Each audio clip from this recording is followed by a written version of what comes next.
It's Friday, May 3rd. I'm Paul Joseph Watson. This is Infowars Nightly News. Coming up tonight.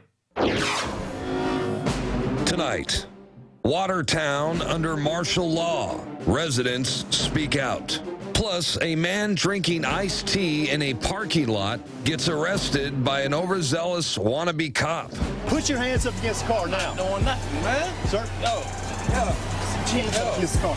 You're under arrest. Yo, for what? I'm about to go. Yo, you want to drink this? For what? I ain't doing nothing. I said you trespass. I'm about to. Yo. David Knight gets the full story from the man behind the camera.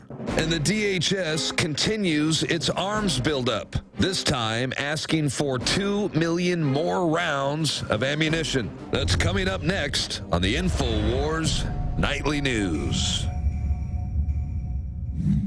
Top story tonight, DHS seeks millions more rounds of ammunition.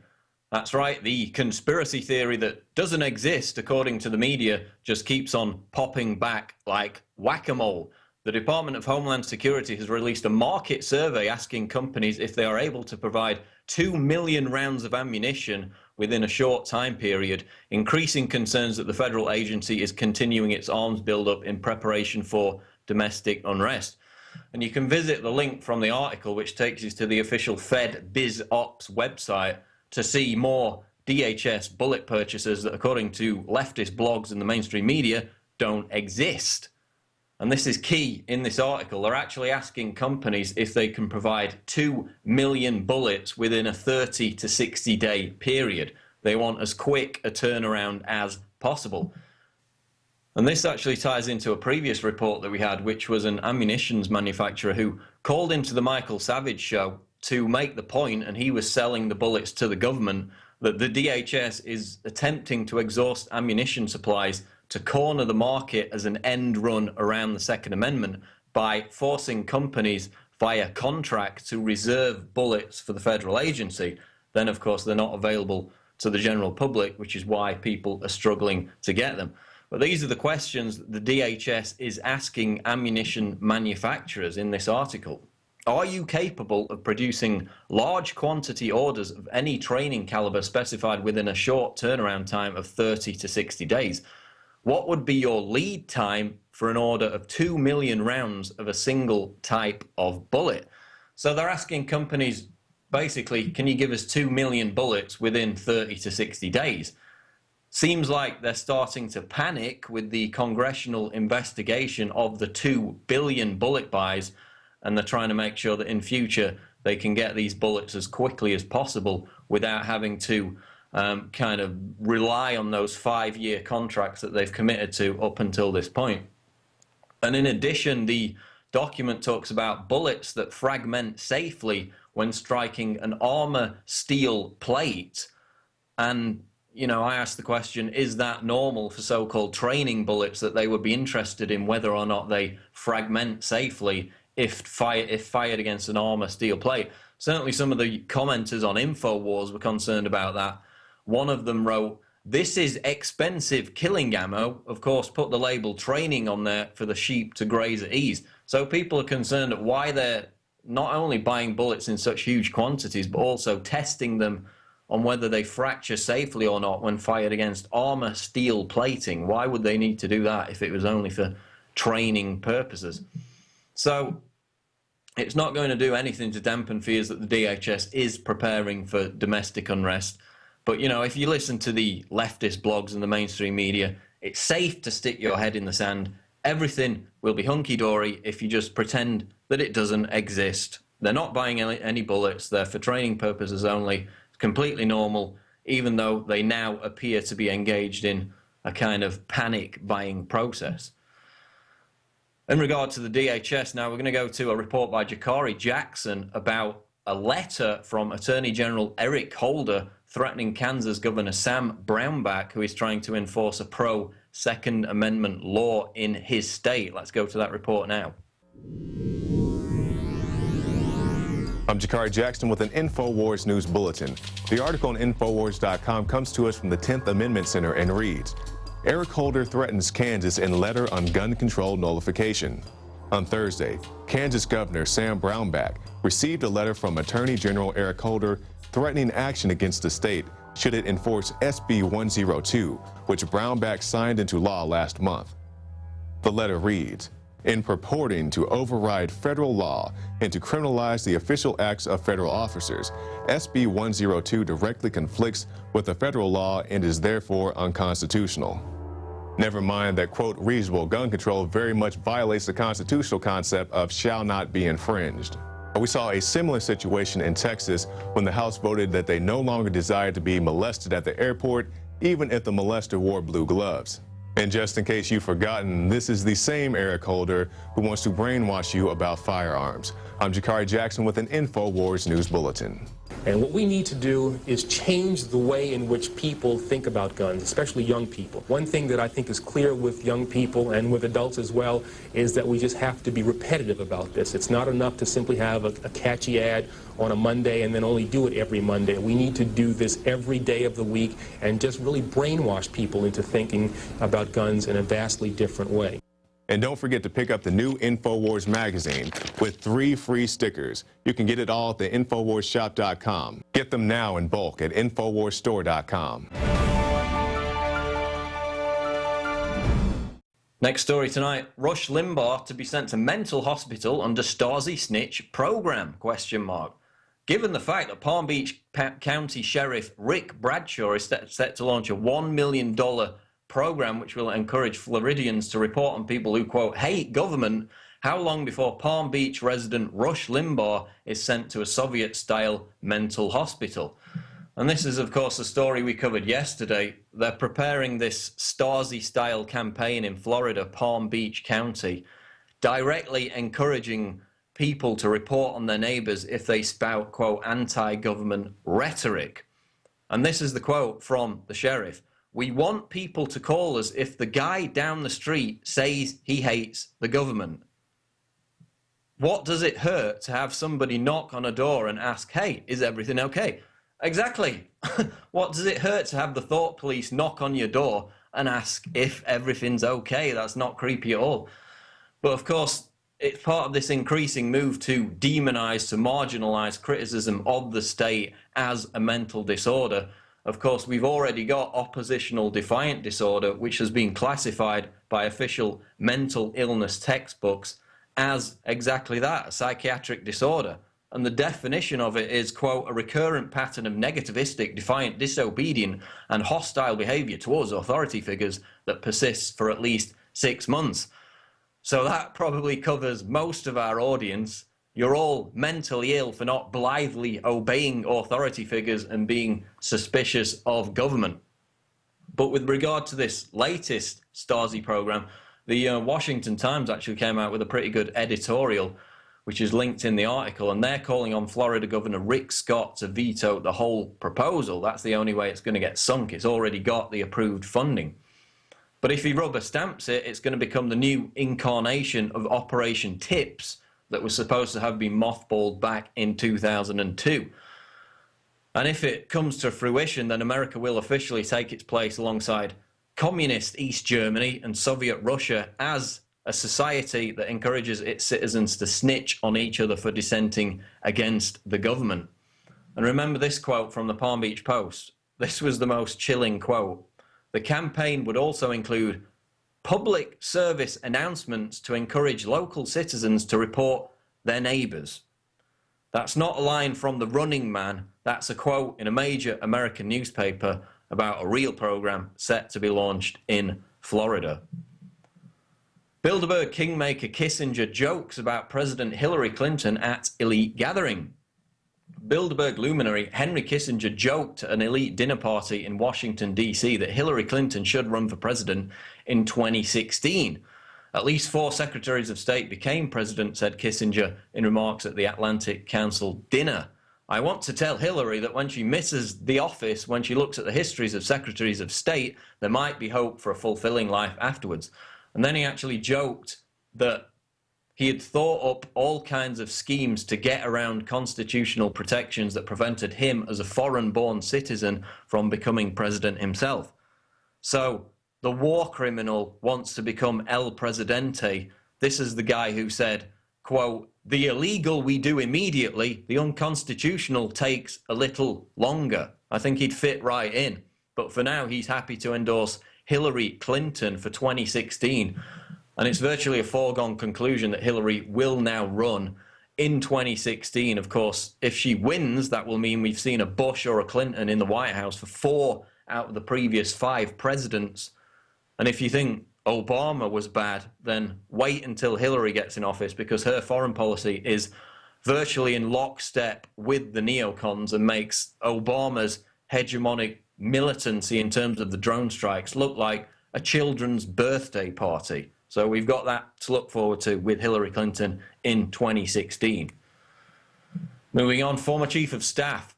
Syrian chemical weapon narrative could be an Israeli false flag. This is Yurian Mason, Infowars.com. Former chief of staff to Colin Powell, retired Colonel Lawrence Wilkerson, told the Young Turks that the early indications of the use of chemical weapons by the Syrian regime could point to an Israeli false flag operation. Quote, "We don't know what the chain of custody is. This could have been an Israeli false flag operation. It could have been an opposition in Syria, or it could have been actual use by Bashar al-Assad, but we certainly don't know with the evidence we've been given." And of course, this comes amid increasing gains by the Syrian army. Yesterday, they recaptured Homs from the rebels. We've also got Obama repeatedly fudging his supposed red line on chemical weapons. The possibility that it would be used as a pretext for intervention is becoming increasingly remote, but don't rule it out just yet. And then, of course, we've got sources inside Syria, including those high up in the chain of command of the FSA itself, saying that Western-backed insurgents have used chemical weapons, albeit on a limited scale, and that those instances are now falsely being blamed on the Syrian government. So we're already seeing false flags on a limited scale, but now Wilkerson is saying that Israel could be preparing to stage such an attack to grease the skids for an intervention. But of course, it's being completely ignored, because if the chemical weapons were being used by the rebels, which all the evidence suggests they are, it bolsters the reality that these rebels are being led by al-Qaeda terrorists, whom Barack Obama, with your tax money, is now preparing to arm with heavy weaponry. So Wilkerson's warning of a possible false flag staged by Israel reminds us again, just as the lobbyist Patrick Clawson said last year with regard to Iran, that the term false flag, the whole idea of this, is not a conspiracy theory. It's an extremely well-documented tool of covert warfare. And staying on the topic of false flags, report US government and NATO worked with bin Laden and his top lieutenant 3 months after 9/11. And this is a report from Washington's blog about Sybil Edmonds, who, of course, testified in front of the 9/11 Commission. That testimony was later excluded. That in her position as an FBI translator, she saw evidence indicating that bin Laden was working for the US right up until 9/11. Well, now she's gone even further. Edmonds said last week that bin Laden and his number 2 al-Qaeda Lieutenant Ayman al-Zawahiri worked with the US government for 3 months after 9/11 to coordinate destabilization in the Caucasus region. Of course, we also had al-Zarqawi dining at the Pentagon with Pentagon top brass months after 9/11. He was the so-called mastermind of the 9/11 attacks. Months afterwards, he's inside the Pentagon. Complete coincidence, nothing to worry about. But now Sybil Edmonds is saying that 3 months after 9/11, there's clear evidence that bin Laden and his right-hand man was still, after being blamed for the attacks on the World Trade Center and the Pentagon, working with the US government to destabilize other regions of the world. So again, al-Qaeda, the best enemies money can buy, and that continues to this day at the moment in Syria. Appalling irresponsibility. Senior scientists attack Chinese researchers for creating new strains of influenza virus in veterinary laboratory. Senior scientists have criticized the appalling irresponsibility of researchers in China who have deliberately created new strains of influenza virus in a laboratory, reports the London Independent. They warn that there is a danger that the new viral strains created by mixing bird flu virus with human influenza could escape from the laboratory to cause a global pandemic, killing millions of people.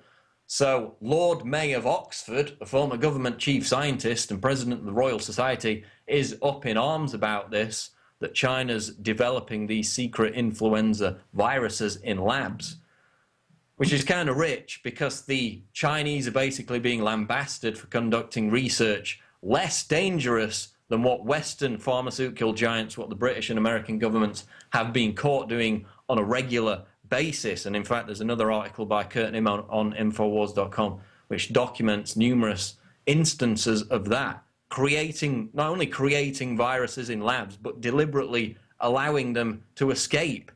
And in fact, you'll remember our story from 2009 involving Baxter. They actually created vaccines contaminated with the H5N1 avian flu virus and distributed them with the virus in the vaccine to 18 different countries. Right before they were set to be injected into humans, only by a miracle was the pandemic prevented, because they tested them on rats, on ferrets, actually, in the Czech Republic. They all died, and as a result, the vaccine did not get sent out. If that test had not been conducted, it could have led to a global pandemic. So it's kind of rich that the Chinese are getting lambasted when massive Western pharmaceutical corporations and governments have been caught doing much worse on a regular basis. And in fact, we've covered numerous examples over the years. Of course, the foot and mouth outbreak in the UK back in 2001 devastated the farming community. Right before the outbreak, a vial of the disease mysteriously went missing from the British government's Porton Down bioweapons lab. Then, of course, we had the swine flu outbreak in 2009, which was completely ginned up, completely hysterical, completely designed to make profits for the pharmaceutical industry. That was not our conclusion. It was the conclusion of Wolfgang Wodarg, who was the chair of the Council of Europe's subcommittee investigating the whole matter. That's the conclusion that he came to. So you've got China being publicly attacked for creating viruses in labs when the US and British governments, Western pharmaceutical companies, do it routinely and indeed accidentally release viruses with barely a whimper of protest on a regular basis. Yet there's no mainstream media screaming headlines complaining about it, unlike with China. Now, Michael Snyder of the Economic Collapse blog reports on the holocaust of jobs with self-employed people. The percentage of Americans that are working for themselves has never been lower in the history of the United States. Once upon a time, the United States was a paradise for entrepreneurs and small businesses, but now the control-freak bureaucrats that dominate our society have created a system that absolutely eviscerates them. And he goes through all the figures. Basically, since 1990, self-employment has completely collapsed. More and more people are becoming dependent on not only handouts, food stamps, but also government jobs. And if you look at the figures today, what do you find? The overall unemployment rate, largely unchanged at 7.5%. Of course, it's actually around 20% plus if you count the people who have stopped looking for work. They're not officially recorded. But government unemployment is dropping. There are more government jobs around, down from 3.6% to 3.3% from March to April. So if you want to be dependent on the system, there are plenty of government jobs available. If you want to be truly independent and actually try to make the free market work for yourself, be self-employed or have your own private business, then you're going to run into problems. The control freaks, as we talked about in the interview with Lloyd Chapman, they're creating a business environment that's starting to resemble Atlas Shrugged. It's not far off from that dystopic future as this article documents. And they're basically trying to strangle self-employment, which has plummeted, as I said, since 1990, and replace it with this shell of an economy that mandates everybody to be invested in, to be dependent on the corrupt system, because that's the only way that they can continue this charade of economic recovery. Kurt Nimm reports on Infowars.com, Democrats move to exploit terror watch lists in new attack on Second Amendment. Having failed miserably to reduce the Second Amendment to an endangered species, the gun grabbers are busily working on a new angle, making sure Americans on government terror watch lists cannot purchase firearms. Following the failure of Manchin Toomey in the Senate and the attack in Boston last month, the anti-Second Amendment activist and New York Democrat Carolyn Maloney has led the charge. Appearing on MSNBC earlier this week, Maloney claimed gun laws would have prevented the Boston terror attack, despite the fact that explosives were used in the attack. So, Aurora, Newtown, they failed to take a big enough bite out of the Second Amendment. They're now getting so desperate, they're citing the Boston bombings as a reason for new gun control laws, despite the fact that the clue's in the name, no guns were used in the attack. It was a bombing after all. And even after the supposed shootout with the suspects, during which they yelled, "We didn't do it, chill out," as the cops fired upon them, the younger Sarnev brother who was arrested did not have a firearm during the shootout. And of course, all this relates back to Rahm Emanuel's call for those on terror watch lists to be denied their Second Amendment rights. So they failed to do it legislatively. Now they're citing completely unrelated terror attacks like the Boston bombings in a desperate attempt to again accomplish an end run around the Second Amendment. And these are the same terror watch lists, of course, that ensnare congressmen, people with similar names as alleged terrorists, even people critical of the government. There's over 1 million Americans at the peak of it were on the terror watch list for a variety of ridiculous, erroneous reasons, and now they're citing that. They're trying to implement that as a reason to take away your Second Amendment rights. So it's another end run around the right to keep and bear arms. They can't get it done via Congress, so they're going to be attempting these onerous and discriminatory rules, regulations, and watch lists. They're going to prescribe you as mentally ill. They're going to say you're a terrorist, any way around it to get your rights. On the subject of the Boston bombings and the aftermath, we're going to go to a report with Dan Bidondi on Watertown and the police state that emerged there after the bombings. Let's go to that report. I'm David Knight with Infowars Nightly News. Now, recently, Ron Paul was on the Alex Jones show, and he expressed concern about the way the police conducted themselves. He had some pretty strong language. He called it martial law, and we agree. Governments are supposed to protect our liberties.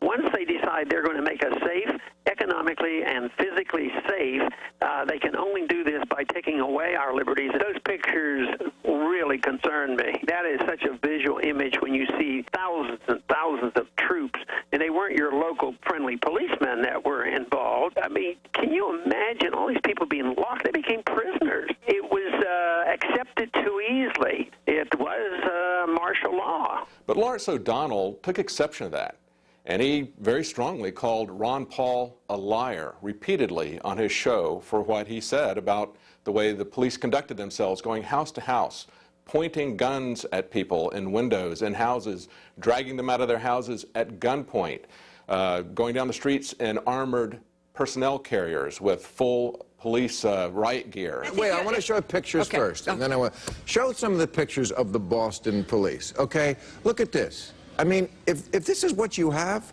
why don't you invade a country? Show some of the other ones. I mean, go up to Canada, take their oil. Look at these. These are half-tracks. I don't care what you might want to call it, an urban assault vehicle, but this country is becoming a police state, and it is very troubling to me. We believe that's very excessive. We believe that that is setting a template for martial law to be gradually eased in, and so does Ron Paul. But Lawrence O'Donnell called him a liar. He said from the very beginning to say that this was forced is a lie, that the governor was just simply telling people to shelter in place, and it was a suggestion. Door-to-door armed searches without warrant. Police don't need warrants if property owners welcome them into their homes. Families thrown out of their homes at gunpoint to be searched without probable cause. No guns were pointed at any families. 5 lies. Ron Paul repeats variations on those lies throughout the piece. The shelter-in-place command, those are his words, that's what he calls it. There was no command. What a vile lie. There were no tanks, and there were no police pointing their weapons at innocent citizens. Well, when the government points a gun at you and suggests that you do something, we call that force. And they may call it something else, but they're just playing with semantics. We wanted to add to the pictures that people have already seen, pictures that were already there when Lawrence O'Donnell called Ron Paul a liar. So we sent Dan Bidondi to interview residents and tell us what they experienced during this excessive manhunt. And here are those interviews. This is Dan Bidondi reporting for the Infowars Nightly News. And we're on the corner of Laurel and Dexter, right here in Watertown, Massachusetts. And we're going to go through the neighborhood because it's a neighborhood that was on lockdown. We're going to ask the citizens here what they experienced through this lockdown. Yeah, do you want to describe in your own words your thoughts? I mean, whatever they are, what are your thoughts on the entire procedure that was done? I think it was dealt with way too chaotically than it should have been dealt with. I was walking down Hazel Street and a cop pointed his gun at me, and then they called SWAT in, and then SWAT came and picked me up by a shield, and they threw me in the back of a car and then dropped me off in the middle of Newton. So they dropped you off in the middle of nowhere, and what time of night was that? What time was that, like 5? Yeah, broad daylight. Just dropped me off, took me out of the cuffs and told me to walk. And when they put the cuffs on you, did they read you your Miranda rights? Nope. So you were unlawfully detained from being on public property? Yeah. Hey, during the lockdown, did you get a message from the authorities that there was going to be a lockdown? No, I did not. And did they call it a lockdown or something else? They came here knocking at my door. It was the first person that came here was a woman. She was a policewoman. She was the first contact we had with the police from when everything started. Okay, now did they ask to search your house? They told me they were going to search the house. So they didn't ask you, they just told you? They told me they weren't coming in to search. There was, she didn't do it, actually. There were some people that came later on to do it. Okay. And did they command you to leave your home? They told us we had to leave, yes. And did you comply? No, it's just that I couldn't get everything that I needed to get. I'm a diabetic and I needed medicine, and I had left some of my stuff here, and they wouldn't let me come back to get it. They said they'd call an ambulance. And were they armed? I believe that they were, because the people who walked us out, they had shields, and yeah, they were, yeah. And was you scared at all? Yes, I was, very. Yeah, very. And did you feel that safe being around these police? I did feel safe, and I know they were protecting us, but I also felt scared. I think they were very gruff. And when was the lockdown lifted? Actually, my son came to pick us up at the police station, and we went to his house. It was about 11 o'clock at night. I was calling the Watertown police and the FBI, and no one told me that we could come back in yet. They kept shuffling it back and forth, saying that. Call the state. State said call Watertown. So I said, well, we'll just come here, and what we'll do is, if they don't let us in, then we'll go back to my son's house. And that's what we did, but there was nobody here. One thing I was very, very upset about is that when we were leaving here, the lights were on in the house, TVs, you know, and back door, they had gone the back door down my basement, and they told me, I said, let me just close all my doors and lock up, and they said no, they would do it. I came home. Back door was open. This is hours now later. Back door was open, front door was open, basement door was open, lights were on, TVs were on. No one did anything. So they basically left your house unsecured with the doors wide open while nobody was home? Yes, they did. That bothered me a lot. And you say there's bullet holes in your car here? Yes, this is a bullet hole here. Are they going to shut it out quick? And there's a bullet hole here. It shot out the window on the side there. And in my car, there's a bullet hole, as you can see. I don't know where it is. Maybe it's in the car somewhere. I have no idea. But the back window's blown out and the side window's blown out. Wow, and you said right there in the street is where the guy was shot, right? That's where everything started. There was like the car, the Honda, and the Mercedes, and yeah, that's where it was. And did you witness any of that? Yes, I did, from beginning to end. Could you describe, if you could, describe everything you've seen from beginning? From beginning, my husband thought it was just kids with fireworks. And he opened up the window and asked them not to, because the people downstairs were elderly, and we didn't want to wake them. And someone yelled out, "Close your window and get in." And now I believe it was the cop. At first we didn't know who it was. And all of a sudden there was like crossfire and bombs going off. And so it was quite... And before they shot the man, was the man laying in the street? Not here. Up here at this corner. Oh, at the corner, okay. Yeah, but the shootout started here and worked its way up. Unbelievable. Yeah, it is unbelievable. I can't believe it because I was in Florida when the bombing happened at the marathon. I was worried about my kids, called them up. A friend of ours was traveling back here with us, and her husband was like, maybe we better stay. And my husband was like, what's our chances of this happening at our house?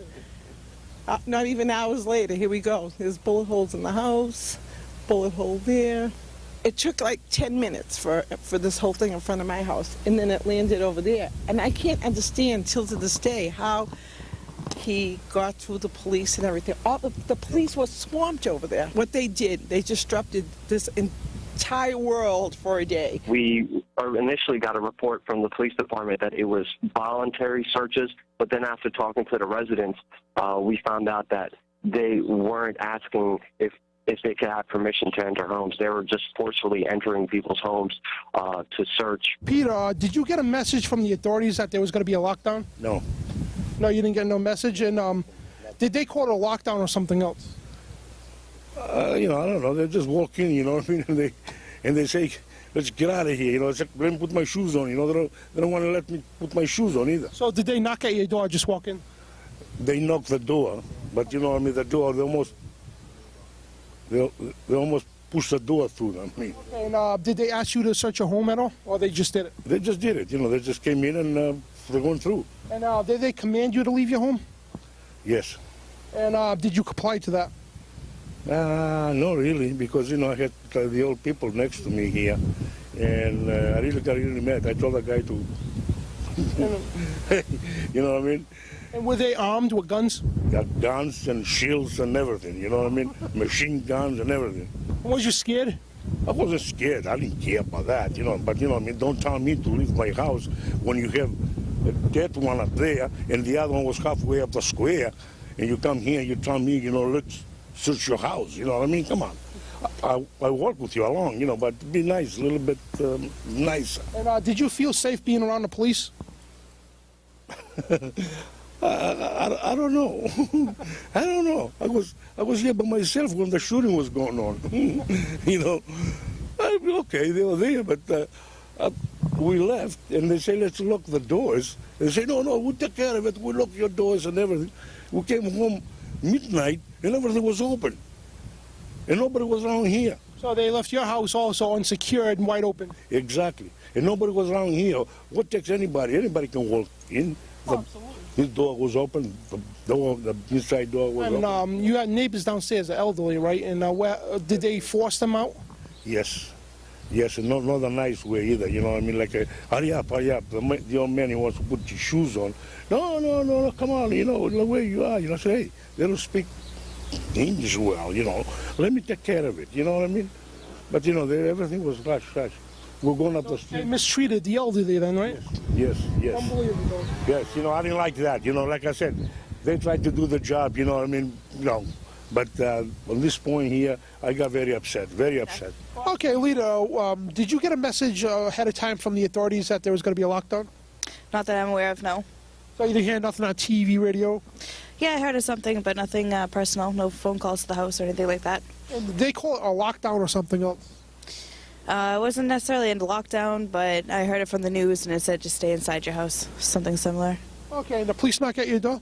Yes. And did they ask to search your house, or they just searched it? They wanted to search the house, but my grandma said nobody was in there, and then they proceeded to ask my grandma for my uncle lives upstairs, and the house is a deadbolt, and my grandma said, no, there's no one up there. I didn't hear anyone go up the stairs, but they still made her give the house key and unlocked it with that key and searched upstairs and all the way up to the attic. Well, they didn't want to give the key back, but they ended up giving the key back, my grandma. They did.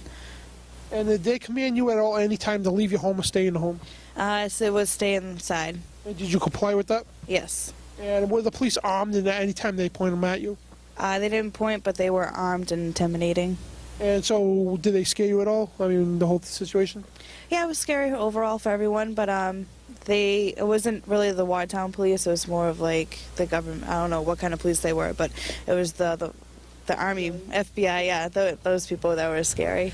Yeah, I don't understand the martial law for one person taking that it's just a person who's 19 years old and they already knew that he might not have been heavily armed to go to that kind of extent to make everyone feel a little, to make everyone feel like it was a war zone when in reality it wasn't. But the thing overall that caught my eye is that my friend on Franklin Street lived across the street and the Army people did a huge search in their garage. But the boat was directly across the street. They didn't search the boat, not once.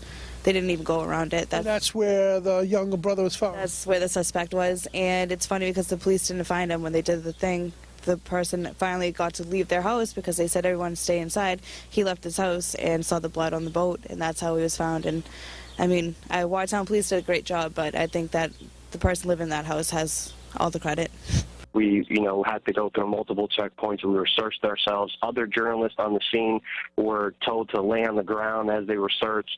So it was a very, very touchy, very intense situation to be in. Matter of fact, the one we woke up, a big shootout that was done from over here and over. It was look like a Vietnam, so those guns that were going left and right. Yeah, all your neighbors' houses got hit. Oh, we did Mine too. We got a stone door They broke. passed my stone door The other doors are and the door going upstairs. Yeah. There was a bullet in If I ever put 4 more feet on this side, yeah, it would have get me in my bedroom. Oh, yeah. Nice when you're sleeping, too. Were guns pointed at you at any time, and did they tell you to put your hands up in the air or anything? Not me, but my boyfriend. So your boyfriend had his hands up in the air and they were searching him? Yes, because he came out to check his diesel on the back of his truck. Did your house get shot up at all? It did. My front window and her side got shot like 4 or 5 times inside. Wow. Yeah, my windows and my truck, but it's fixed now. So they were pretty much right here in front of my house, and they were just shooting down that direction. That went on for a couple minutes, and then there were 2 more booms, with the last one just really lighting the entire neighborhood up. It shook the house, set off all the car alarms. There was a heavy gunfire for a couple minutes, and then I saw the first suspect, the older brother, run along the black fence and go across the street. Officer ran out, met him in the street, tackled him to the ground, was standing over him, and then the black SUV came and ran over the older brother. So the black police SUV ran the older brother? Oh, no, the black SUV that was stolen, the Mercedes. Oh, okay, so his brother ran him over. Oh, yeah. And when the guy was laying on the ground, what happened after that? He was dead. And were they armed? Did they point guns at you at all? Yeah, when we came out, they were all armed. And then they didn't necessarily point it at us, though, but they were just all armed. And were you scared at all? Yeah, of course. I think I was terrified the whole day. And did they make you put your hands up? When we came out, we put our hands up and they searched us. But other than that, we just walked down. And did they ask you at all to search you? Yeah, they asked. They told us that they were going to be searching us. And we just talked to several residents here on Laurel and Dexter, right here in Watertown, Massachusetts, and we got fragments of bombs embedded in people's houses, car windows blown out, bullet holes in people's windows, the sides of the houses, and people's mixed reactions about the cops. A lot of people's houses didn't get searched, but a lot of people's did. A lot of people said the cops are good, and a lot of people said they weren't. And we had, we talked to a kid that got arrested and got dropped off to the town next door without his rights being read to him, just dropped off in the middle of nowhere. We talked to an older couple that said the 95-year-old lady who is vulgarly forced out of a home, to be searched, and they actually yelled and swore at a 95-year-old lady. But it's just a lot of chaos here in Watertown, Massachusetts, and this is Dan Bidondi reporting for the Infowars Nightly News. And now here's Gigi Ernetta with a report on the important subjects that you missed while you were distracted by the Boston bombings. Here's that report. Hi, I'm Gigi Ernetta with an Infowars News Bulletin. Here's what you might have missed during the incessant coverage of the Boston Marathon bombing. Yes, while that was going on, you might have missed the criminals in Washington making legal what they've been doing illegally for years. while eviscerating your Bill of Rights and stealing your hard-earned money. They are trying to pass CISPA. CISPA has been called the Patriot Act of the Internet. Here's some of the verbiage from CISPA, also known as H.R. 624. It gives, quote, federal government and law enforcement the necessary tools to combat the current and emerging cyber threats facing the nation. Obama says he's going to veto CISPA because it violates privacy rights, but we all saw how that worked out with the NDAA. Right on cue for purveyors of the Hegelian dialectic, we have mainstream media news accounts being hacked. AP, 60 Minutes, and 48 Hours all claim to be victims of the hacks. Of course, CISPA will be touted as the solution while we pay billions of dollars for them to spy on us. Take a look at the agencies involved with this: NASA, NSA, DARPA, NOAA, DHS, and many more. And here's a big conflict of interest. Senator Feinstein's husband will receive a multi-billion-dollar contract when CISPA gets rolled out. Staying with the web, the Orwellian Marketplace Fairness Act. It forces business owners to pay sales tax on web sales to wherever they ship to. Ron Paul weighed in on the issue and said the internet tax mandate also violates the original purpose of the Commerce Clause. And finally, this week in the White House, why does President Obama feel the need to push through an executive order for a presidential commission on election administration? Here's some of it. The commission shall be composed of not more than 9 members appointed by the president. Is he laying the groundwork for Michelle Obama, or is he doing this as payback for Hillary when she took it for Benghazi? Sign up on our social network, planetinfowars.com. It's free, and you can communicate with like-minded individuals who believe in freedom. That's planetinfowars.com. I'm Gigi Arnetta, and this has been an Infowars News Bulletin. Stick around, we're going to go to an interview with Lloyd Chapman about the Obama administration's war on small business. Stay tuned. The important thing about the Pro One filter today is that the material we use for removing fluoride and other heavy metals now will remove the latest form of fluoride called hydrofluorosilicic acid. There's no other fluoride reduction filter out there that will remove that type of fluoride. And it's extremely important because today we're hearing more and more cities are using that form of fluoride. We've been having medication forced on us through the water system for quite a while. Most people don't realize it. Most people don't realize the negative effects of fluoride. There's a wide range of health effects that are attributed to fluoride. Bottom line, why should somebody get this new Pro One Pro Pure filter? The reason to buy the Pro One, it's an all-in-one filter. It's convenient, easy to use. It doesn't require the add-on fluoride filter. And in addition, this filter removes the latest form of fluoride called hydrofluorosilicic acid.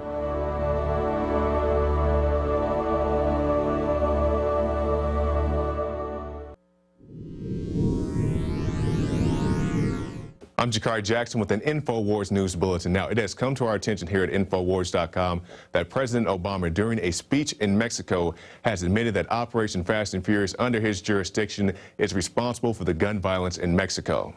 And we also recognize that most of the guns used to commit violence here in Mexico come from the United States. Fast and Furious was not the only secret gun-walking operation. The ATF knew before I knew, they knew the guns were going to cartels, and they wanted them to go to cartels. ATF allowed a total of 3,500 weapons to fall into the wrong hands, a potential disaster. And it goes much deeper than that. Here are admissions by people in his own administration admitting that they knew about the program.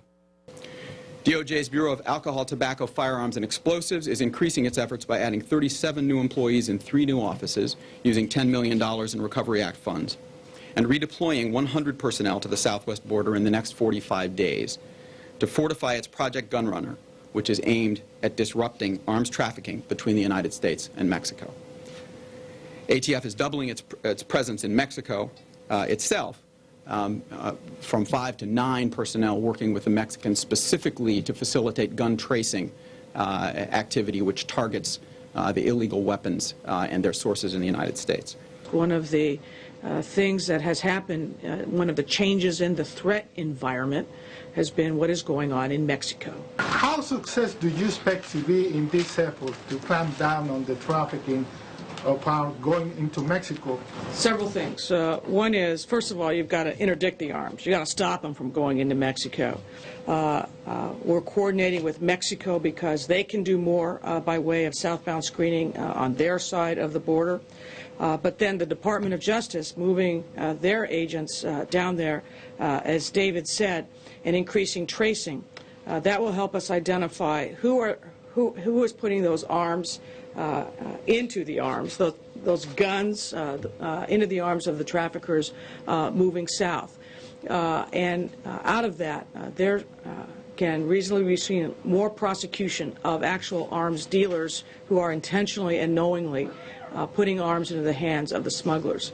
And don't forget, back in 2011, CBS News released documents, memos, of how the ATF wanted to use Operation Fast and Furious to demonize the Second Amendment. And now all this has come full circle as we see President Obama admitting this himself. And we also recognize that most of the guns used to commit violence here in Mexico come from the United States.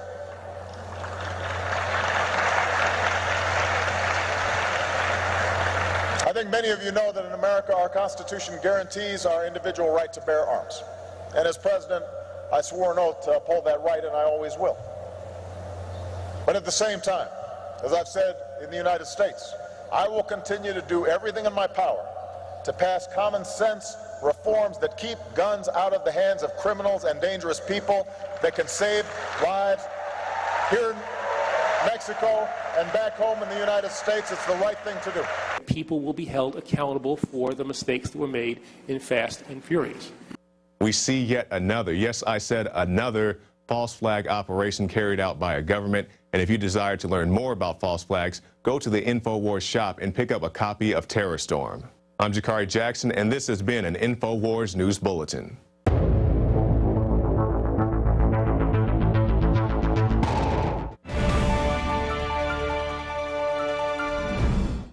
We're back on Infowars Nightly News, and I'm delighted to be joined by Lloyd Chapman, president and founder of the American Small Business League, to discuss the Obama administration's war on small business, the latest jobs figures, and the collapse in self-employment. And the website is asbl.com. Lloyd, welcome to the show. Good to be here. Good to have you. So we're going to get into the latest jobs figures in a moment, but just encapsulate for the audience how the Obama administration's policy towards small businesses in America has unfolded over the course of the past 4 or 5 years in comparison to their treatment of large corporations. Well, I think a good example is the most recent budget he put out. During his 10-minute budget speech, he mentioned jobs 14 times. According to the U.S. Census Bureau, small businesses are responsible for over 90% of the net new jobs in America. So he cut the Small Business Administration budget by 12%, while he raised the Commerce Department's budget by 34%. And the Commerce Department is the federal agency that pushes, Fortune 500 firms. So I think the U.S. Census Bureau data is probably correct. If it's correct, it means that Fortune 500 firms are responsible for less than 10% of the jobs. Small business over 90. He cut the small business budget and boosted the big business, Commerce Department budget. And that's typical. In fact, when you say Obama's war on small business, a lot of people, don't believe that. And I always say you need to quit listening to what he says and start watching what he does. And today, the budget of the Small Business Administration is less than what it was when Ronald Reagan was president. And when you look at Obama's policies, he's had very anti-small business policies. And these are just the facts. You can look at the reports like the one you're talking about. And he's one of the most anti-small business presidents, that I've ever seen. Now, we've got the job figures out today. Of course, we know the real unemployment figures never see the light of day because they don't count the people that have actually stopped looking for work. But there's much, hollering and high-fiving over these new numbers today. government jobs are on the rise, as they have been over the past several months. But Lloyd, the same can't be said for self-employment and small business, can it? No. You know, small businesses have been devastated. And again, you know, I like to just stick to the, you know, the facts. And, you know, the Census Bureau says that small businesses in America are responsible for over half the gross domestic product, over half the private sector workforce, and over 90% of all U.S. exporters are small businesses, and 98% of all U.S. firms are small businesses. And I believe something like 20% of the people in America are self-employed. And they've just, you know, suffered tremendously in the last few years. I believe in both TARP and the American Reinvestment Recovery Act. The small businesses where most Americans work, where all the jobs are created, got less than 5% of the money, while the big corporations that, you know, are paying, you know, single-digit income tax and are shipping jobs overseas got, I think, about 95% of the money that went to businesses. Now, in terms of these government jobs, we had a government unemployment rate of 5.7% in July 2012. That's now come down to 3.3%. So a lot of these new jobs that are being created as the economic recovery is hailed are government jobs. They're not self-employment. They're not small business. So what kind of economy are we going to see develop if more and more people are becoming dependent on government jobs? It's you know, it's not looking good. It's very discouraging. And, you know, I was watching actually this morning the guy that founded AOL, forgot his name, talking about, you know, they were talking about immigration laws. And they were saying something like, you know, half of all the Fortune 500 firms were started by immigrants, and talking about Silicon Valley here in California, where most of the companies are started by immigrants. And those all started as small businesses. Those are all small businesses. So to have more and more people working for the government and fewer people being self-employed is the opposite of the way you'd want the country to go. And of course, as the government grows and more people work for the government, our taxes are going to go up, and the government's control over your life is going to go up. So that's just the opposite of what you would want and where you want the country to go. We need the government to get smaller. We need fewer people to be working for the government and more people to be self-employed. I mean, there's this article that's linked on Drudge today, which gets into a lot of stats on this. The percentage of Americans that are self-employed fell by more than 20% between 1991 and 2010. And as a share of the population, the percentage of new entrepreneurs and business owners dropped by a staggering 53% between 1977 and 2010. So why are we seeing this staggering decline in small businesses and self-employed people in America? Well, you use the term war on small business. And again, that to a lot of people, that might sound kind of, you know, hard to believe, but it's true. When you just look at the facts, again, I like to just stick to the facts. One of the biggest issues that I talk about all the time is that there's a federal law here in America that says that a minimum of 23% of all the money the government spends should go to small businesses. That's very logical, since most Americans work for small businesses. They create 90% of the jobs, half the gross domestic product. That makes sense. But every year for the last 15 years, most of that money that's supposed to go to small businesses has been diverted to Fortune 500 firms. And both the House and Senate Small Business Committees are heavily influenced by Fortune 500 firms. So I've seen a fairly aggressive campaign on the part of big businesses to push what I'll call anti-small business legislation, anti-small business policies. I'll give you a good example. If the listeners right now, we ask them, come up with a federal policy that how long should a company be allowed to stay a small business once they're acquired by a Fortune 500 firm? Most people would say, well, immediately, as soon as they're purchased by the large business, or within a few weeks or months. The federal government a few years ago had a policy where the large business could buy a small business and keep that status for the purpose of government contracts for 20 years, 2 decades. That's shocking. Today, it's still 5 years. And when you look at America again, the Small Business Administration is the only agency in this country to help out the 28 million small businesses where most Americans work, again, where 90% of the jobs are created. And that agency has a minuscule budget of around, I think, $750 million, and now Obama's going to cut that. So just look at the facts, and you'll see that the government has a clear pattern of adopting anti-small business policies, anti-small business legislation, and you can see it in the economy, and these statistics, clearly reflect it. But the Small Business Administration should have a budget that's probably, $25 billion, not the $750 million that they're trying to keep their doors open with. But it's very unfortunate. Mainstream media won't talk about this. I was watching CNN today, and if you watch any of the major cable news channels, the ads are all about small businesses. I've heard this one commercial so many times I've got it memorized. Guys, I don't have a small business, I've got a fast business. And all the commercials talk about small businesses, but you never hear network news or cable news mention small businesses. It's almost like it's against their rules or something like that. But no matter what happens to small businesses, they will never mention it. Now, running parallel to this, what we've described as a war on small businesses, is the Obama administration's war on energy independence in America, which seems to be a completely deliberate program to shut down energy independence in America, of course, with Obama threatening bankruptcy to anyone who tries to open a coal-fired plant. Do you think, in regard to small business as well, is this bumbling incompetency, or do we have a deliberate statist agenda to literally wreck the American dream? And why are they so pernicious in their agenda to do that, if that's the case?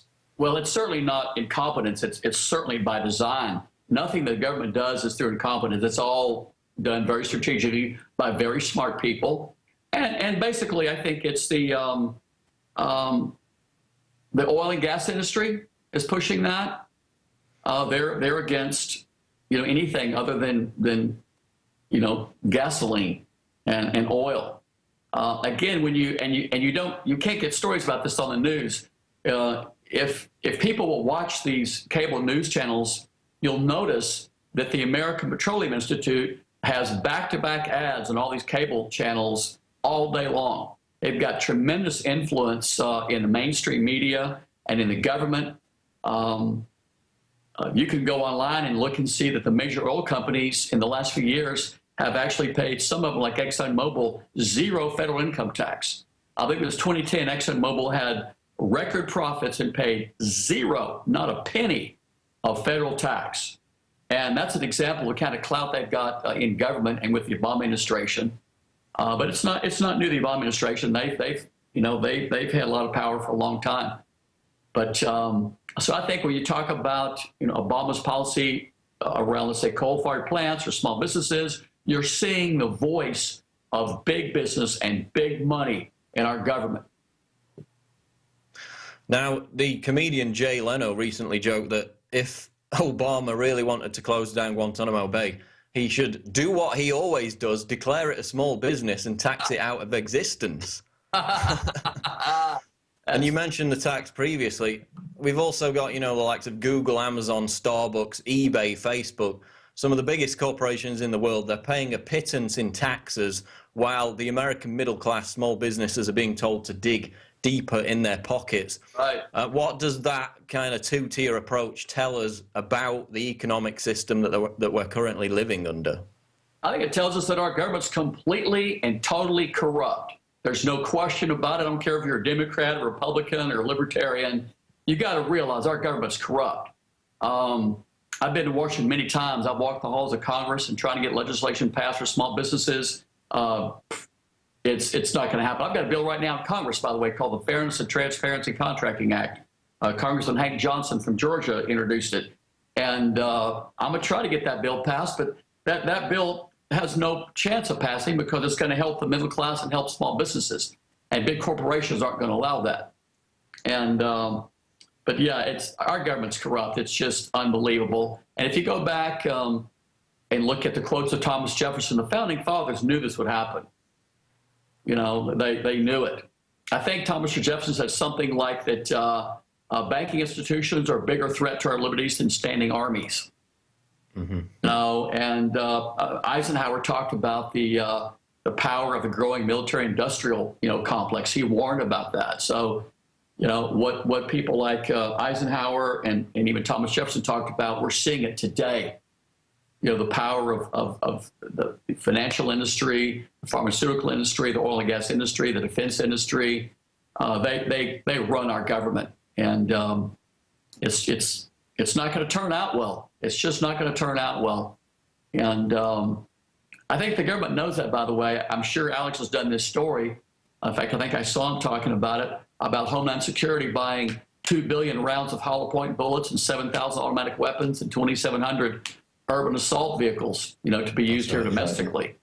And so they know that something's going to happen. They suspect that people are going to get tired of this stuff and start protesting. So I think they're getting ready for it because they know that the people are not going to put up with this stuff, for much longer. They really do seem to be gearing up for some kind of collapse, whether that be widespread or contained. But I mean, a lot of people cite the book, 1984, George Orwell, as a kind of warning from history about the police state and Big Brother. There was also a book written 50, 60 years ago called Atlas Shrugged, which is quite chilling if you read it and compare it to the Obama administration's policy on business in 2013. Do you think they're actually using Atlas Shrugged as a kind of instruction manual? Because it's not far off, is it? It seems like it, doesn't it? But, what they're doing, by the way, is they're listening to the corporate lobbyist. One of the funniest things that I've ever seen was Obama had a jobs council. And again, when you look at the Census Bureau data, Fortune 500 firms have created less than 10% of the jobs in the last 30 years. And yet his jobs council was all Fortune 500 firms, no small businesses. And the funniest thing was the chair of the jobs council was the president of General Electric. And no company in America has shipped more jobs overseas than General Electric. So no one knows less about how to create jobs in America than General Electric. And that's who Obama put as head of his jobs council. And that's classic, Barack Obama and a classic Washington, bureaucracy. But I'm sure those large corporations contributed hundreds of millions to his campaign. But precisely. General Electric, Goldman Sachs, all of them. Well, I wanted to touch on Obamacare as well. As I understand it, a lot of the big businesses are getting waivers while the small businesses are being forced to labor under these new costs and bureaucracy. Isn't that the case? Yeah, absolutely. In fact, to tell you the truth, they've come out with more and more policies, for small businesses. And the funny thing is, they're considering a small business anyone that has less than 50 employees. And yet today, the Obama administration is considering some of the biggest companies on earth, to be small businesses for the purpose of government contracts.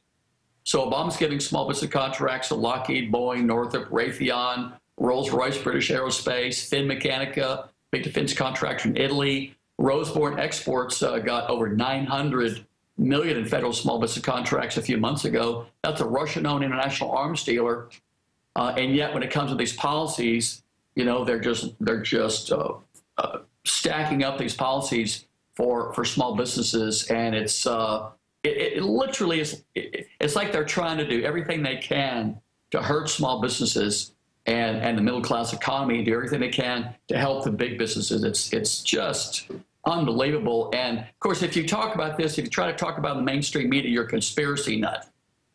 If you just read the federal investigations about the fact that the Obama administration is giving small business contracts to Fortune 500 firms, you're a conspiracy nut, and mainstream media won't talk about it.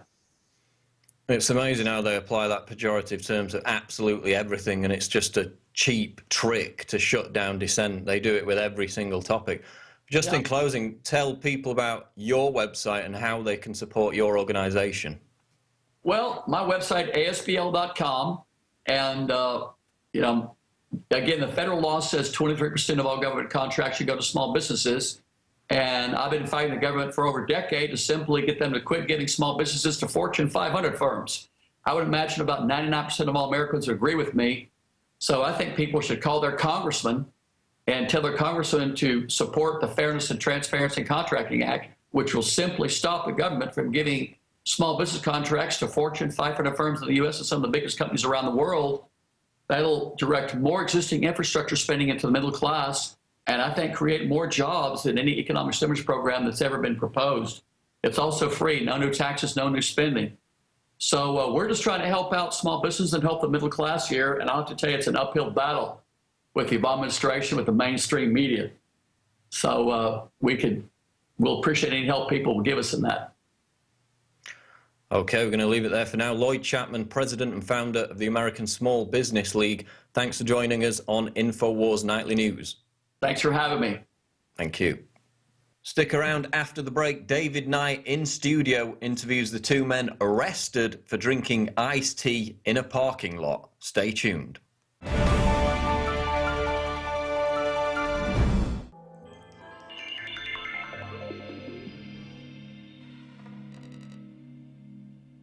Black boots kicking doors in, man. That's what's to come. That's what's happening right now as we speak. The masses of the people that have voted for Barack Obama was groomed well via MTV, BET, and some of the multinational corporations that influence entertainment, arts, and culture. The people that control the media could probably fit right in this room with snacks, right or wrong. Monsanto's, the World Army, FEMA camps, World Bank, Federal Reserve, those who constructed the Patriot Act, all of them in bed. There's so many wicked things going on in the government that, hell, we can't even tell you. You don't have the card, you don't know the handshake, you don't know the code word. And you need to kind of get used to that. We're doing it. We're putting together the documents. We're putting together the websites and the information. And Info Warriors are going out spreading the truth.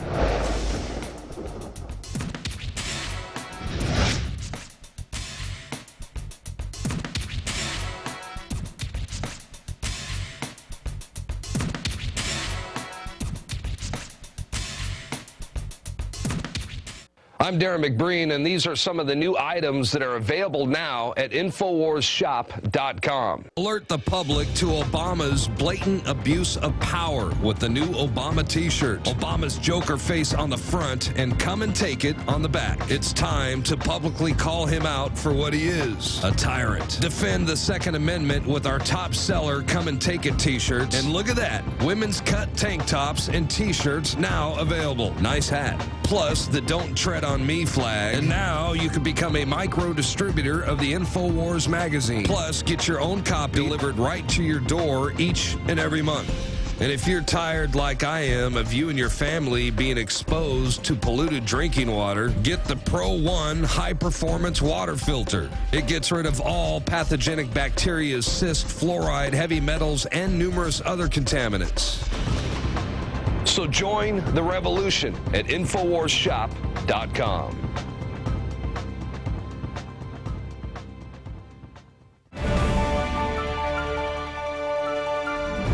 Well, imagine you're in a parking lot and you're drinking iced tea, and some person who's not in a uniform and doesn't show you his badge comes up and demands to know what you're drinking. And when you speak back to this individual, you're arrested for resisting arrest. That's right. Drinking tea shouldn't be a crime, should it? Well, this is a kind of Kafka-esque situation that we've got coming up here. There was a rapper, his name is Xstrav, and we've got him here. He was just filming a music video, and as they finished the rap on it, they went over to an ABC store in North Carolina and were about to get something else to drink, but they had just gotten out of the car when this incident happened. A terrible miscarriage of justice. He's now facing charges that are much more serious than if he had been drinking alcohol in the parking lot of the building that sells alcohol. But again, it sounds like something out of Franz Kafka's novel, The Castle. It is a really bizarre situation. But we've got Xstrav on the line right now. Let's talk to him and get a little bit of what it feels like to be in his shoes. Xstrav? Welcome, Xstrav. Sorry about what happened to you. Tell us a little bit about what led up to that, and actually tell us what your charges are at this point. Right now, they charge me with trespassing in the second degree and resisting arrest. Trespassing in the second degree. What's the theory behind you trespassing? That was a public parking lot, wasn't it? Exactly, so I have no clue. Wow. And so you resisted arrest because he wanted to arrest you for drinking tea, right? I guess so, sir. Wow. Well, tell us a little bit about it. We spoke to Tino Brown, the fellow who was doing the filming for your music video, and who also filmed the incident and put it up on the internet. And he explained to us this afternoon when we talked on the radio, and then we had an interview with him earlier, which we're going to play after your interview. And he told us from his perspective, but tell us from what it was like for you to have this happen to you from a first-person standpoint.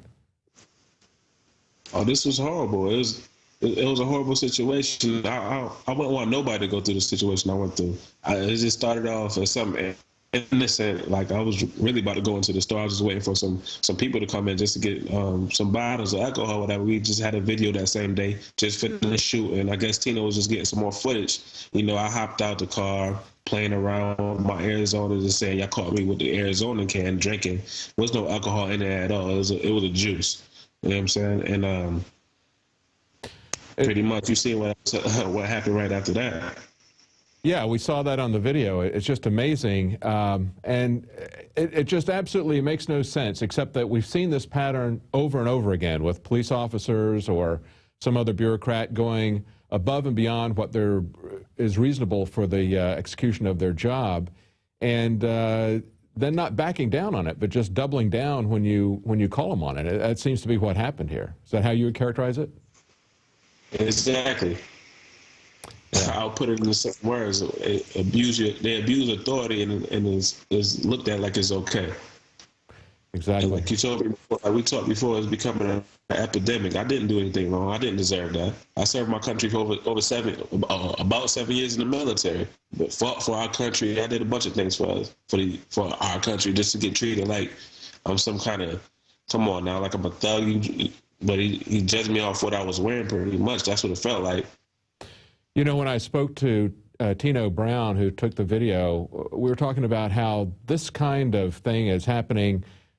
It isn't a North Carolina thing. It's not an alcohol thing. This is something that we're seeing happening to people everywhere over all different types of issues. And I think one of the reasons that we see this continually happening and getting more and more absurd in the extreme is because people that do this sort of thing, that are working for the government, never get any kind of discipline for this. They never face charges for this. They never lose their job because of this. Exactly. You get replaced, get put on a desk for a little while, and then as everything calms down, you get right back to what you was doing the same position, abusing your authority and treating people as if you're superior just because you're a police officer. Yeah, you know, it really kind of goes back to the whole idea of freedom and dignity. And as I mentioned to Tino Brown, when we go to the airports, they're not just after our Fourth Amendment freedoms, they're after our human dignity. And when I looked at this, it made me so angry to see you getting put on the ground and handcuffed because you were drinking tea, and he wants to make an issue out of it. I mean, to me, it would be bad enough if he was going to come at you for drinking on the premises where they're selling alcohol, you know, but they've got all these tripwires set up based on the kind of artifacts of alcohol prohibition. They have a tremendous number of regulations that are there like tripwires, and they generate revenue for the state, and they hire these alcohol, quote-unquote, law enforcement agents to go out and do this stuff to people. It seems to me it's almost entrapment to set up a store that sells alcohol and then have somebody is going to go out and arrest people for drinking what you just bought in the store under a state license. But you weren't even doing that. You were just drinking tea. Exactly. I believe it was, as you can see in the video, I just think he was completely abusing his authority. After he realized there was no alcohol in the can, he wasn't even worried about the can anymore, because at first, you see, he was worried about what I was drinking. He said, let me see it. I let him see it. I guess he was mad I didn't put it in his hand. He never asked to smell it. He was close enough to smell me. If I had alcohol in my breath, he would have smelled it. Absolutely. And so as you see, after everything was over with, after he already had me in cuffs, he never even took the can. He wasn't even worried about what's in the can anymore. And as you were talking, we put the video up of the arrest, and Tino did a great job of filming that because he went over and actually picked up the can out of your hand and held it in front of the camera so people could see that it was Arizona tea. Yes. Absolutely crazy. Well, now, where do you go from here? You've got these charges. I imagine that a charge of resisting arrest is a lot more serious charge than it would have been if you were drinking alcohol in the parking lot of the store that the state licenses to sell alcohol. That's probably a lot more serious charge. When is that going to be coming up for trial?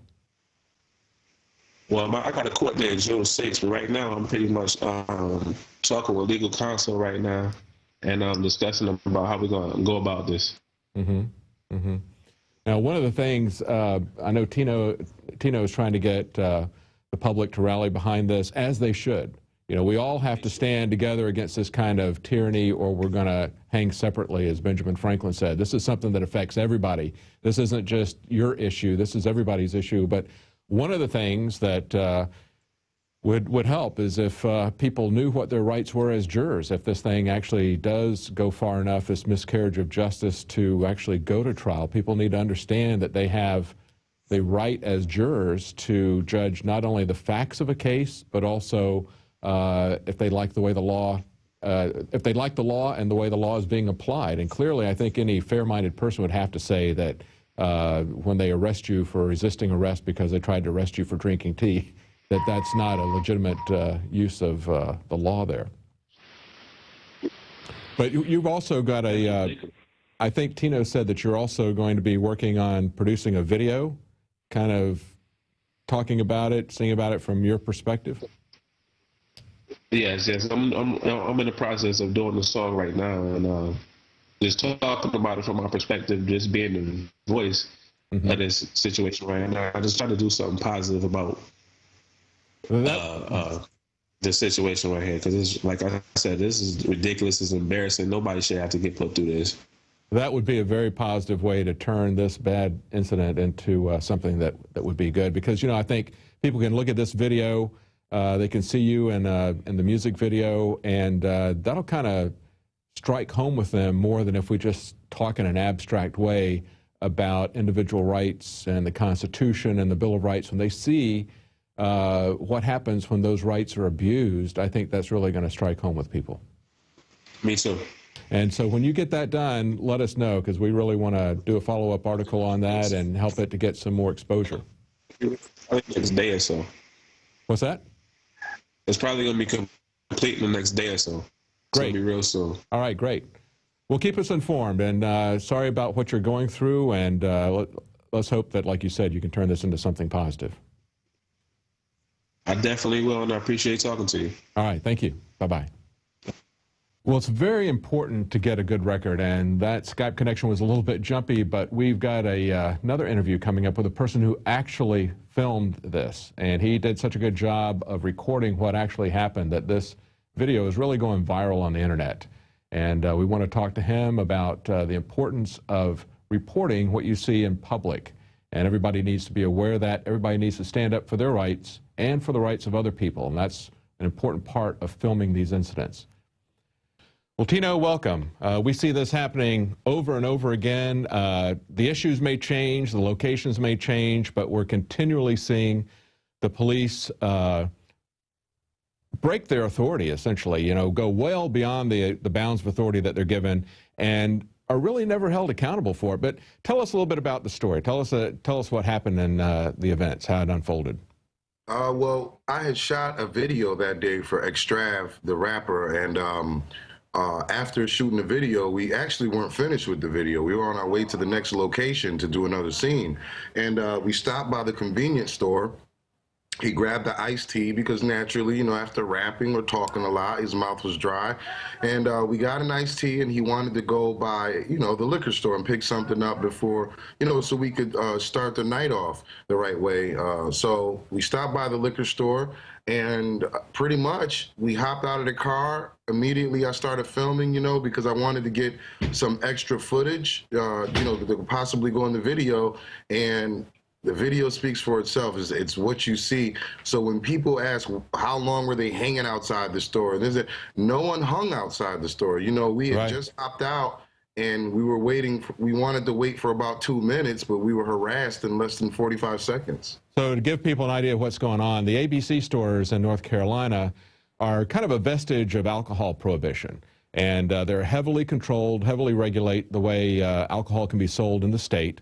And when you go up to this store that is so heavily controlled by the state government, and you just simply get out of your car, this guy who is an alcohol law enforcement agent, he's not strictly a cop. He's really a bureaucrat that works for the ABC Commission. He basically runs over to you guys and is going to come after you. And we see the way this guy acts is really kind of a vestige of drug prohibition. You know, it's amazing how we see drug prohibition changing the attitude of law enforcement to basically just be above the law and not have any standards of conduct. Yeah, and I mean, we were totally shocked when he first approached us. Like anyone would assume by watching the video, no one knew who he was. He wasn't in cop's clothing. He didn't show a badge until he actually arrested him. He flashed it at that, and I still don't know if it was just a security badge, and you know, I don't know if it was an official police badge, but we were startled. It's like, okay, who are you coming to demand to smell my iced tea? Right. We just stopped at a convenience store to grab an iced tea. You know, I mean, you including, who wants another man to put their nose up to where you have to put your mouth to drink? Exactly. So it's a power trip. Pulling back the can, it makes sense to me why any man would pull back a can, you know, under the circumstances. It's a power trip. And after and here's the amazing thing, like I mentioned in the intro, it's kind of like something out of a Kafka novel. You know, your friend is arrested. He tries to arrest your friend for drinking tea. Now, that's not a crime, okay? And when he resists being arrested for drinking tea, then he is charged for resisting arrest, which is a very serious crime, probably a much more serious crime than if he had been drinking on the premises. You know, and what's the deal about drinking on the premises where they've licensed somebody to sell alcohol? Is that they have a million little rules and tripwires to get people, and this guy is just basically hanging out to get fines on people and generate revenue for the government and trip people up on all these little regulations that they've got. And he didn't expect, I guess he was kind of embarrassed that your friend just had a tea and not any alcohol. Yeah, he really felt embarrassed that he was wrong. But he wouldn't admit it. Yeah, he couldn't admit it. So instead of him saying, hey, you know what, I was wrong, it's sweet tea, I had a bad day, I've had bad experiences today, you guys go and get your drinks, have a good time, be sure you don't hang around. We just said, well, thank you, sir. I mean, both of our mothers raised us well. He's a former military soldier. He's been in there for 5 years, served in Iraq. His mother is an actual police officer in New York. So, you know, it's not like he's dealing with thugs here. So, let me ask you, did he threaten you because you were videotaping? Did he make any threats against you to tell you to stop? Well, no, he didn't tell me to stop, because I do know if someone asks you to stop videotaping them, you know, from what I've read, it's, you know, you have to stop videotaping them unless it's an actual crime being committed. And, you know, either way. Well, no, actually, that's not true. They've tried to do that over and over again. And in Illinois, they actually made a law that said for each incident it was 15 years, and they got one guy for 5 instances. They were going to try to set him up for 75 years. It's been struck down repeatedly over and over again by courts. You have a right, everyone has a right to film the police in public going about their duty. There is no expectation of privacy. And if they're doing their duty and doing the right thing, there's nothing for them to be ashamed of. Right. And so, you know, over and over again in one jurisdiction after another, the police are ignoring the court findings, ignoring our God-given, constitutionally recognized rights, and telling people they don't have a right to film. So I was kind of surprised that he didn't really come. He seemed like the kind of guy that would try to come down hard on you for filming as well. But you say he didn't do that? Well, what he did tell me to do was get off the premises before I get arrested. Oh, okay. He told me. So, you know, but from my guess, I would guess that he wanted me to stop filming, and that was his excuse to, you know, get off the premises. But what I did was I simply drove around the curb to Burger King, which is on the other side of the tree, and I stood on Burger King's parking lot and said, I'm off of your premises now, but you can't stop me from recording. That's right, yeah. And I think you said some other people recorded it as well, right? Is that correct? A few people that were on the scene did record it. Well, see, that's the key thing. We've got to watch each other's backs. You know, this isn't even about alcohol or not alcohol on the premises. This is about an out-of-control government bureaucracy operating on so many different levels against so many different people. I mean, you know, there could very well be something to do with the fact that you and your friend were black, because we see that, you know, in the war on drugs, there's definitely racially skewed in terms of their prosecution and arrest and jailing and everything. But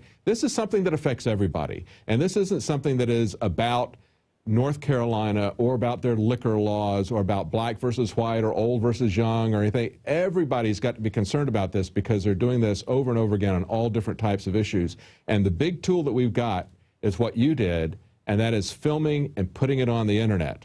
We've got to build public opinion to get against this before we can get the politicians to actually move and hold the police accountable. Tell us what your friend is doing. Xstrav is actually going to have a little bit to say about this, isn't he? A commentary and a music video. Yeah. Yes, actually, he has a music video he's putting together right now that's speaking about the incident, you know, how he feels about it, and he's also he's gonna do an interview with you guys as well, an exclusive. He's contacting me to let me know that he's gonna do it, and you know, he wants to thank everyone for the support, because we realize that without the people, as you said, the public opinion actually speaking up, it wouldn't have made a difference. You know, if I'd have posted the video on YouTube and got 200 hits, you know, nothing never would have happened. But because it affected so many people, and it's just like you said, listen, it's not a black or a white thing. You know, it's more, I guess black people are targeted more only because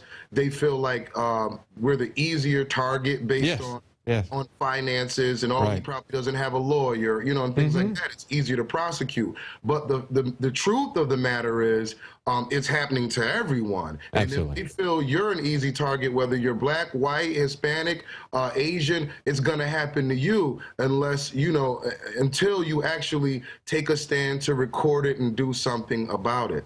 Exactly. I've had Jim Gierak from Law Enforcement Against Prohibition. These are retired prosecutors and policemen who are speaking out against the war on drugs and prohibition.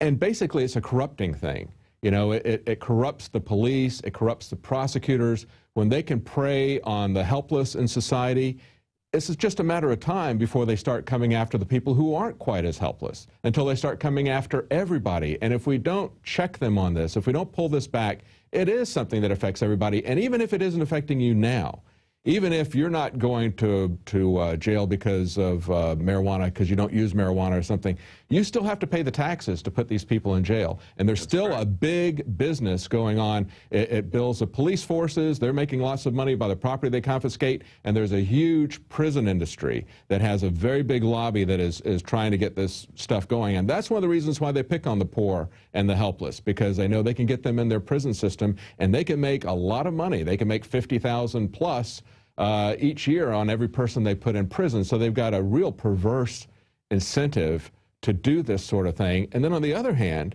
we see that when there's these incidences of police brutality, they don't ever bring these officers to justice. What may happen is they might get suspended with pay. Maybe they'll get suspended without pay.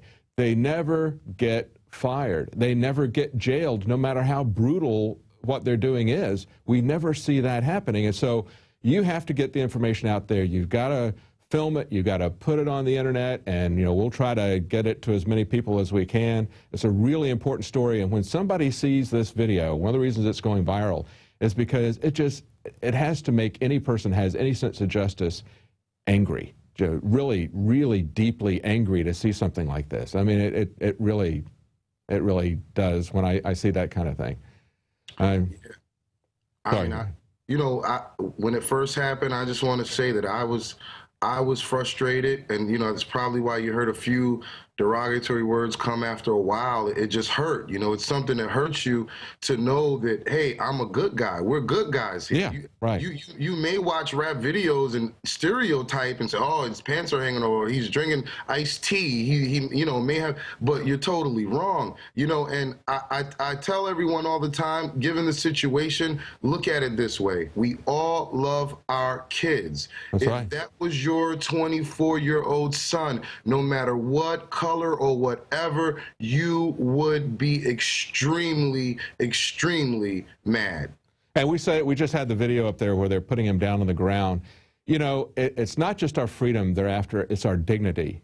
You know, that is such a humiliating thing. And it's a humiliating thing to be charged by somebody, you know, with the tea thing, you know, to say, let me have your canister of tea. Let me smell your canister of tea or whatever. And he's just drinking tea and the guy won't leave him alone. But it's what we see with the TSA in the airports. And they're not just, they're coming after both our freedom and our dignity. They're trying to dehumanize us and they're trying to enslave us. And people need to wake up and do something about it. Well, thank you so much, Tino, for filming this, for putting it out, for speaking up. And I know that Xstrav is going to have a great video because he can really speak to this from the heart. And having experienced this, it's going to be a great video. We're really anxious to see that. Hey, and if I can say one last thing, make it quick. So I'm going to make it quick. If anyone wants to get any updates from me about the situation, they can follow me on Twitter at Tino Brown 315. And I really appreciate you guys giving me the opportunity to have a voice. And I really appreciate all the people that watched it, that made a phone call, that filed a complaint, that stood behind us. June 6th is his court date in Fayetteville. I have quite a few people that are actually going to show up. If anyone wants to support in any type of way, even if it's just a comment online, please do. We appreciate it, and thank you, sir. Great, and that's Tino Brown. That's BROWN 315. Okay, yes. Great. Okay, thank you, Tino. Thank you.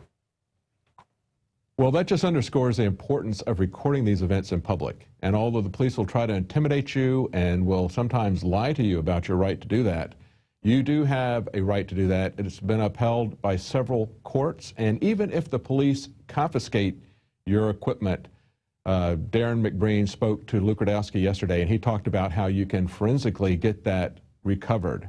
So always stand up for your rights. The police have nothing to fear from being filmed in public doing their duty if they're doing the right thing, if they're not doing something like arresting somebody for drinking tea in a parking lot.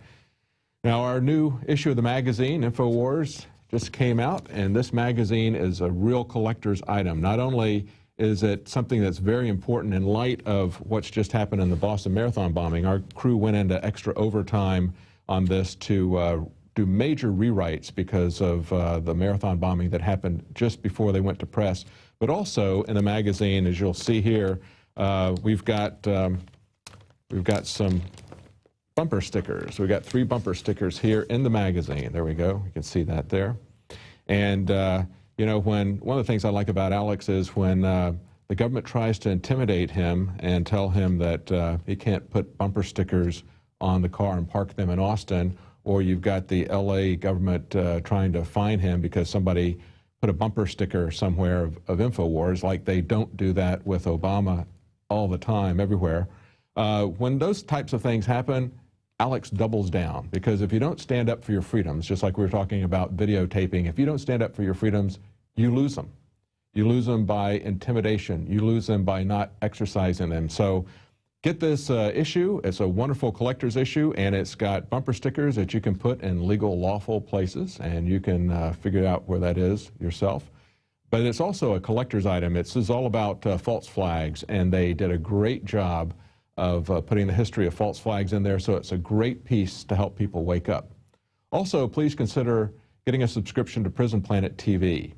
Just one subscription will allow you to share that with up to 10 other people simultaneously. The cost of the subscription helps to pay for our bandwidth and to help to fund our operation here. Well, that's it for tonight. We'll see you again on Monday at 7 Central, 8 p.m. Eastern.